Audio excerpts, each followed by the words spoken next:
The Edict of Milan, issued in 313 AD by the Roman Emperors Constantine in the west and Licinius in the east, granted religious tolerance throughout the Roman Empire, with a particular focus on Christianity, opening the way for many to practice their faith freely.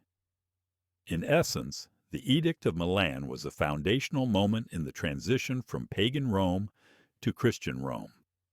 A few years later, in 321, Constantine enacted a Sunday law that stated, "On the venerable day of the sun, let the magistrates and people residing in cities rest, and let all workshops be closed."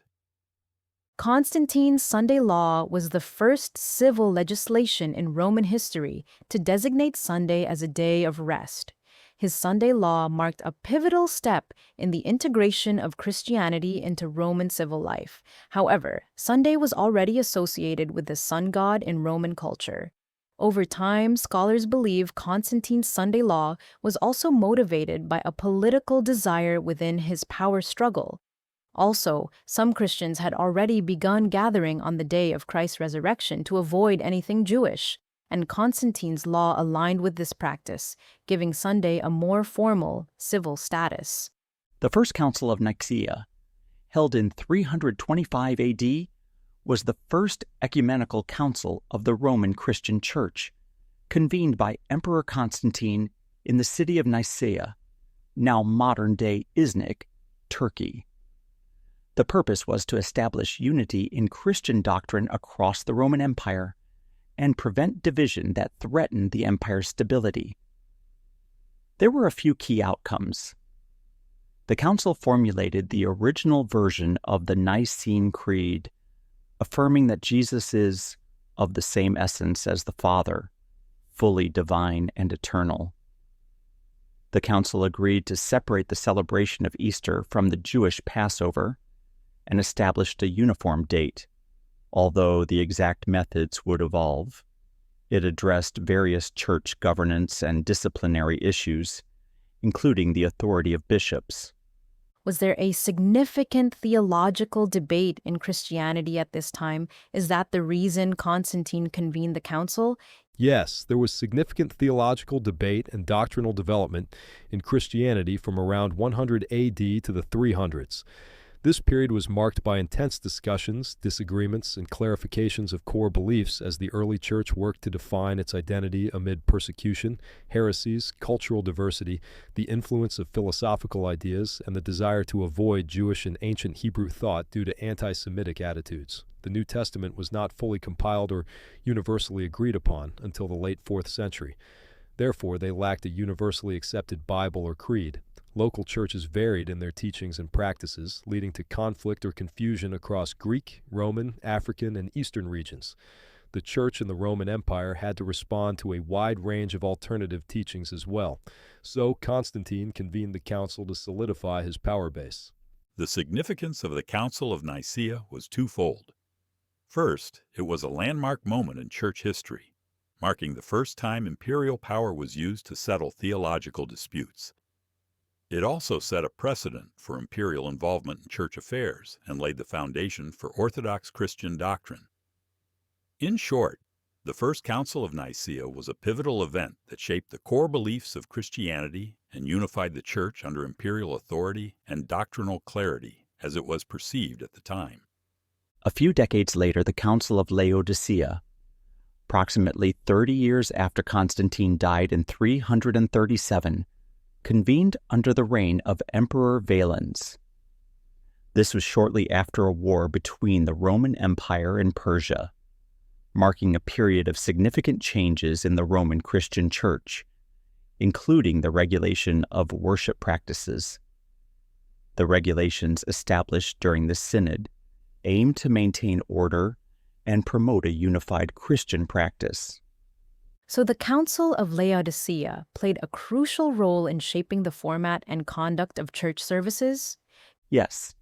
During this period, church services, or church worship, were guided by the canons established at the council, which incorporated Greco-Roman thought and helped shape the practice of church worship.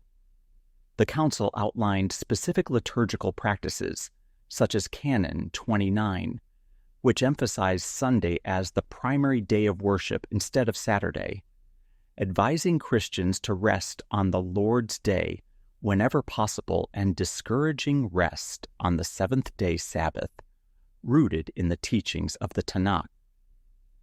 Canon 59 ensured that church readings remained within canonical texts, avoiding those that were not. The canons also encouraged modest behavior among both clergy and lay people, creating a respectful and serene environment during services. Additionally, some rules during Lent influenced the atmosphere and practices of the overall general services.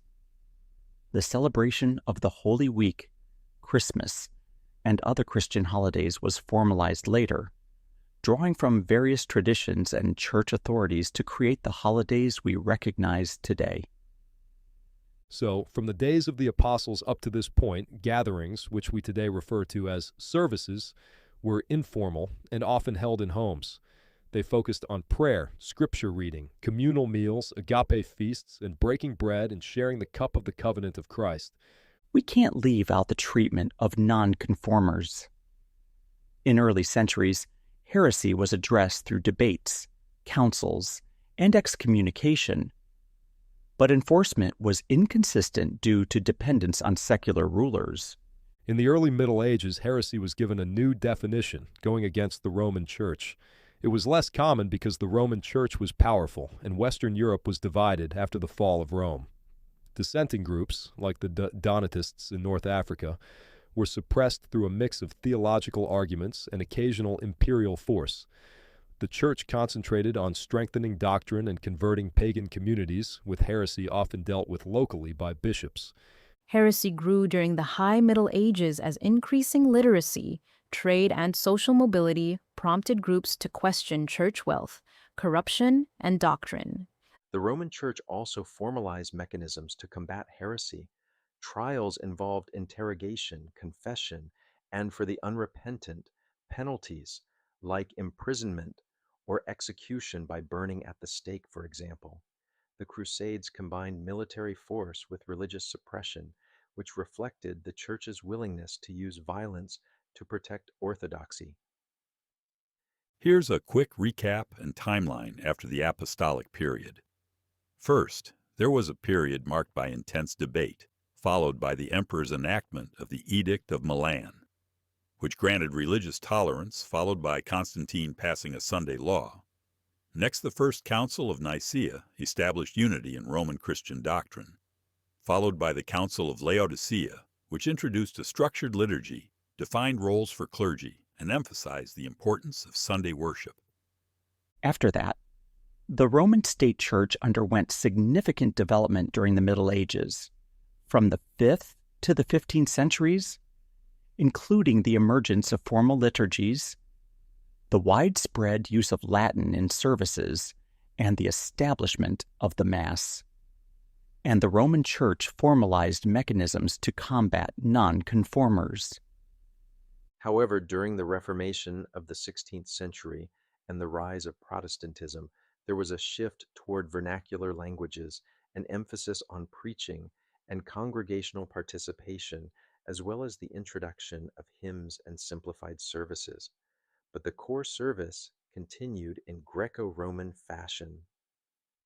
Today, we see that church services vary widely among denominations, but they often include worship music, preaching, community involvement, and technology.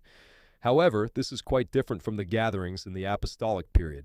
It seems to be driven by performance rather than a focus on seeking God's presence, especially in prayer, or the lack of communal prayer, as described in Isaiah 56, verse 7, and echoed in the New Testament, "My house will be called a house of prayer."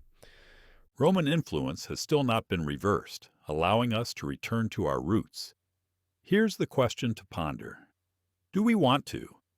If you, listeners, have areas of interest you'd like to explore further, questions or comments, please don't hesitate to let us know.